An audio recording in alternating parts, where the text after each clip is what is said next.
Hi guys, it's David James from Business Growth Digital Marketing, and in this video I'm going to talk about how you can research competitors' links in order to find prospects for your link building activities.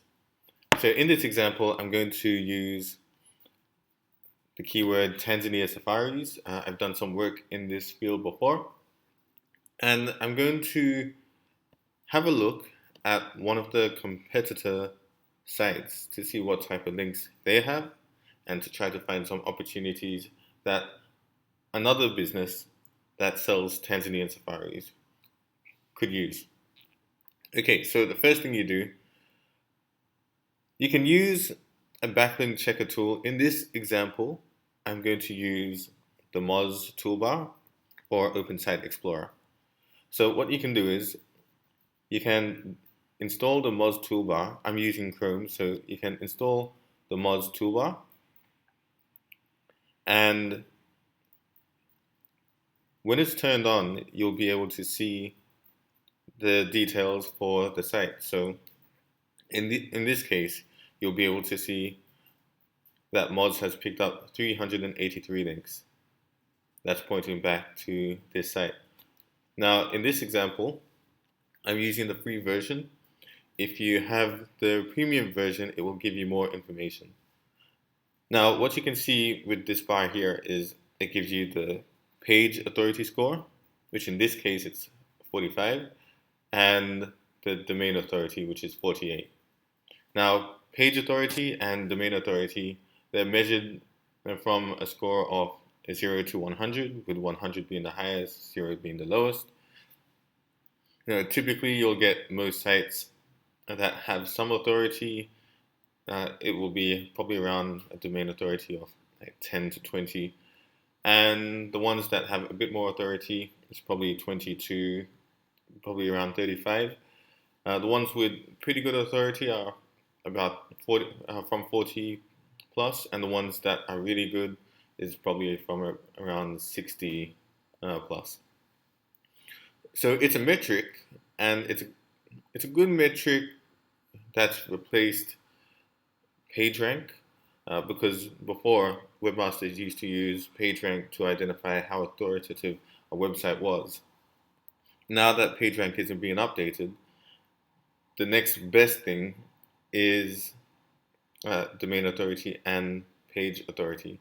There's other things like trust flow and citation flow, which you can see in Majestic, but in this example, I'm just going to use page authority and domain authority just as a metric.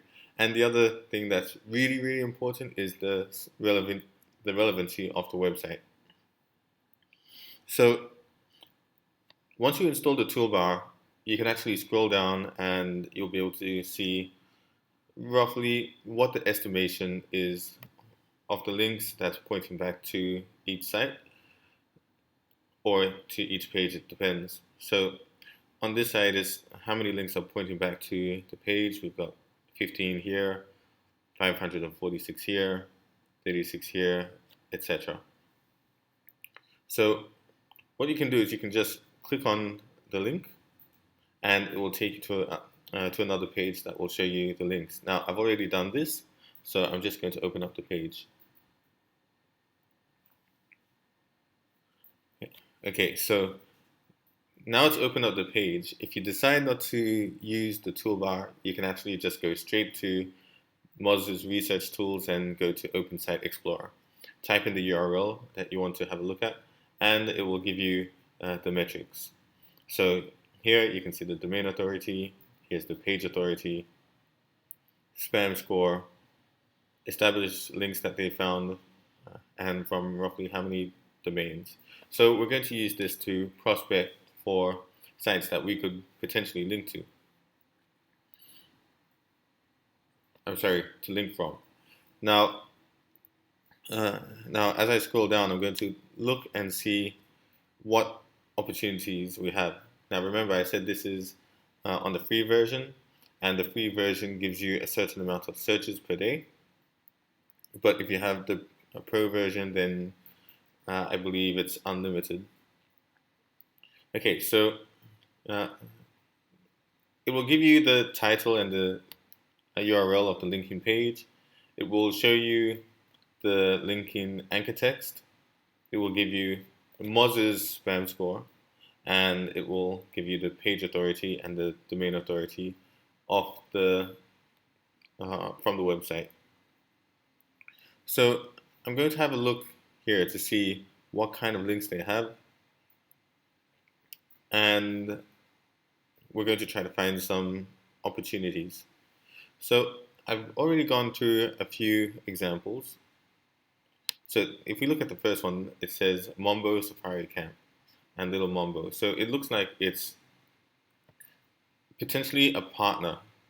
So somebody who runs a campsite in Tanzania that they work with, and they've been able to get a link from one of those camps.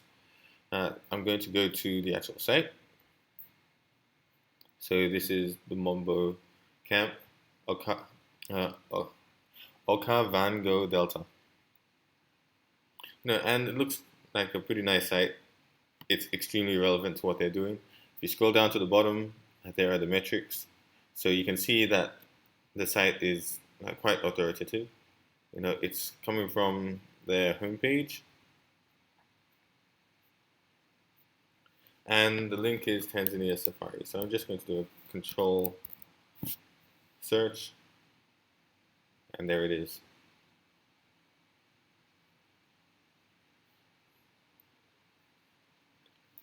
So, could this be an opportunity for somebody to link from this site? Possibly. There are a few contact details, so you can contact them via phone. You can send them an email, and you can see if they would consider linking back to your site. Now let's take a look at a different example. Okay, so that's their homepage.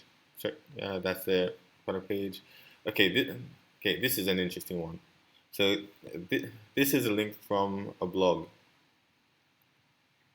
and what I saw was they actually contributed a post to this site. Now it's the perfect African holiday, and as I scroll down, you can see that they've linked to their site here, Tanzania Safari. And the company, they own a few other websites in this niche, so you can see that they link to their other site, Africa Odyssey, and Africa Odyssey again, but to one of the deeper pages. So they've written this post, they've linked to the site. A pretty good post, no comments or anything. And the metrics, well, you can see the page authority is 1. So, normally when the page authority is that low, it means nobody's linked to it. It's not really been shared. You can see in the social signals on the side, it's not been shared at all. But the domain authority of the site is, it's pretty good. It's not amazing, but it's all right.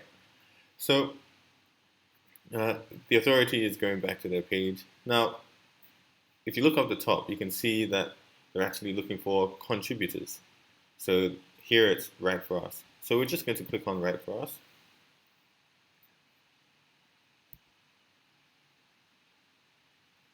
And as it loads up, they actually tell you exactly what it is they're looking for. So we can see that this blog is run by a couple, and they are from the United Kingdom. And here they say that they generally like to write their own articles on the site, but they want to receive contributions in terms of travel stories, just things that would help them add value to their audience. And so it seems like a pretty quick win. We'll scroll down. Here are her contact details, and you can also submit the form. You can pitch what story you want to contribute to their site, and if they want to go for it, then that's great. Okay, so another example is this is another employer profile of theirs. Now this is one of their main companies. And then they've also written a bio, which they've used hyperlinks to go back to the main site. Now here you've got Tanzania Odyssey, Tanzania Honeymoons. In this case, it's actually a bit spammy, but it's also a quick way to see what kind of link building activities they've done to be able to get links back from the site. Now, if you look down at the page authority, the page authority is actually 16. So they're getting quite a bit of authority from this web page that's going back to their site. And the domain authority is quite strong. So it's got a domain authority of 49, which means it's quite an authoritative domain. So then you can have a look and see if there's ways to log in, if there's ways to join, and then you can submit your details there. So it's quite straightforward. You can use different websites that have the backlink checker tool to find opportunities. Open Site Explorer, it's a really popular one. You have Ahrefs. Another one that I like to use is Open Link Profiler. And it can really help scale the prospects that you're looking for in order to get links. So I hope you've enjoyed this tutorial. If you have any questions, please leave them in the comment section below. If you like the video, please hit like. Don't forget to share, subscribe. Thanks for watching, and I'll see you next time.